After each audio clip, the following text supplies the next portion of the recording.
तिवारी भैया के लिए इस गाने में लाइन लिखा गया, हाथ जोड़ी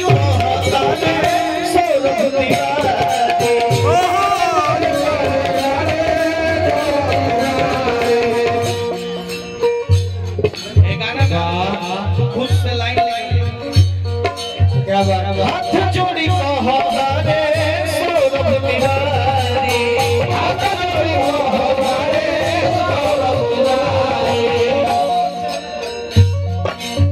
पूर्व चेयरमैन चाची श्री शकुंतला देवी की तरफ से बहुत बहुत आशीर्वाद जैसे पोलगी करते हैं। और सौरभ भैया के बारे में लिखा है, ले ले बड़े जिम्मेवारी,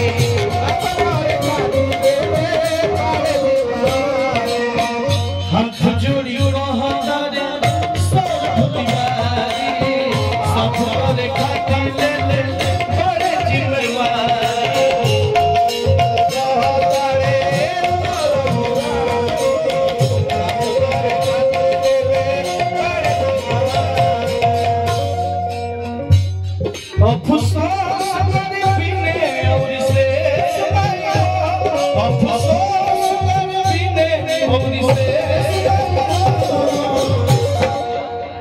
तहरा बिना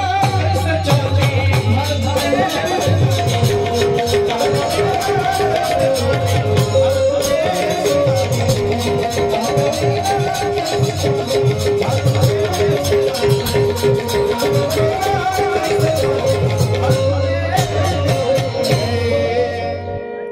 और चलते चलते अंतिम में बस 2 लाइन में कह दो के बाद मेरा